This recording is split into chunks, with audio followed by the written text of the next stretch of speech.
Hi అండి, అందరికీ నమస్తే. అందరికీ ముందుగా అక్షయ తృతీయ శుభాకాంక్షలండి.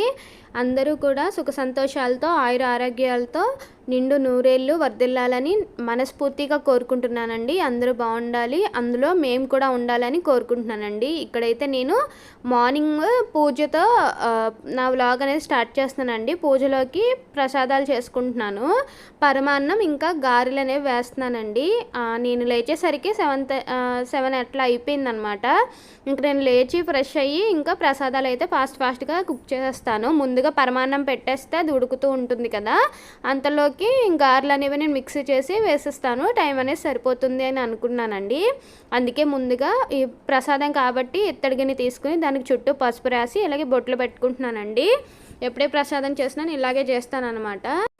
నేనైతే పూజలు అనేవి చాలా సింపుల్గానే చేసుకుంటానండి. ఇంకా నేను లెర్నర్ అనమాట. సో ఎప్పుడే చూసి కొన్ని నేర్చుకుంటూ ఉంటాను, కొన్ని తెలిసినవి చేసుకుంటూ ఉంటానన్నమాట. మీరు ఈ అక్షయ తృతీయ పూజ ఎలా చేసుకున్నారు అనేది కింద కామెంట్ సెక్షన్లో షేర్ చేయండి. అండ్ ఇక్కడ ఈ ప్రసాదం అవుతూ ఉంటుంది. నేను మీతో కొన్ని విషయాలు అనేవి మాట్లాడతానండి. మా చిన్నతనంలో మా అమ్మ నాన్న ఎక్కువగా గొడవలు పడుతూ ఉండేవారండి.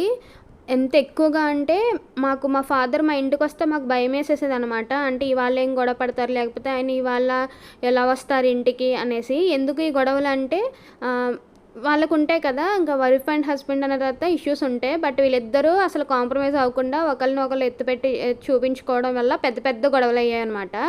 కానీ వాళ్ళు ఎన్ని గొడవలు పెట్టినా మమ్మల్ని ఏ రోజు కూడా పస్తులు పెట్టడం కానీ మాకు ఫుడ్ లేకపోవడం అట్లా ఏం జరగలేదు. మ్యాక్సిమం మా ఫాదర్ చూసుకునేవారు. ఒకవేళ మా ఫాదర్ మమ్మల్ని ఇగ్నోర్ చేసినప్పుడు మా అమ్మ కష్టపడి కూలి పనికి వెళ్ళైనా కానీ మాకు ఫుడ్ అనేది పెట్టేదండి. మేము ఇప్పటివరకు నేను ప్రౌడ్గా చెప్పుకున్నా ఎప్పుడు పస్తులున్న రోజులే లేవన్నమాట. అలా ఏదో ఒకటి అంటే పంచభక్ష పరమాన్నాలే కాకుండా ఏదో మాకు తినడానికి తిండి అయితే దొరికేది. వాళ్ళిద్దరు కష్టపడి మమ్మల్ని అలా పెంచారు. కానీ ఆ రోజు మా అమ్మ మేము పస్తులు ఉండకూడదని కూలి పనికి వెళ్ళేది కదండి. కానీ నలుగురిలో మాకైతే చాలా చిన్నతనంగా ఉండేదన్నమాట. నేను చాలా ఇన్సల్టింగ్గా ఫీల్ అయిపోయేదాన్ని.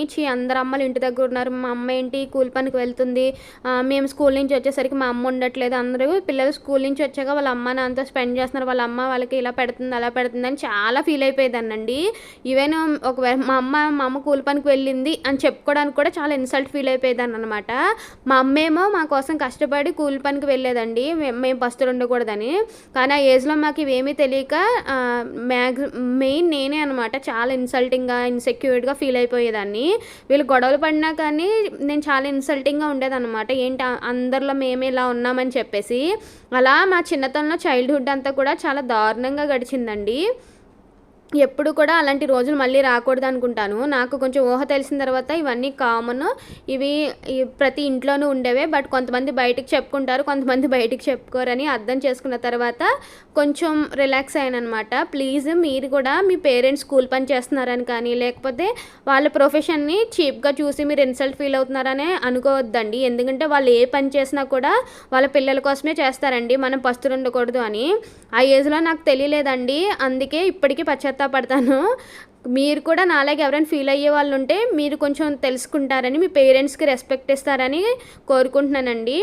ఈ వీడియో ఇంతటితో ఆఫ్ చేస్తున్నానండి. అండ్ ఇక్కడ నా పూజ కూడా కంప్లీట్ అయిపోయింది. పూజ అయిపోయిన తర్వాత ఇంకా టీ కూడా తాగేస్తున్నాను అనమాట. అండ్ ఈ చిన్ని వ్లాగ్ కనుక మీకు నచ్చితే కనుక ప్లీజ్ అండి లైక్ చేయండి, షేర్ చేయండి, అలాగే కామెంట్ కూడా చేయండి. అలాగే సబ్స్క్రైబ్ కూడా చేసుకొని అందరిలాగే నన్ను కూడా ఆదరిస్తారని మనస్ఫూర్తిగా కోరుకుంటున్నాను.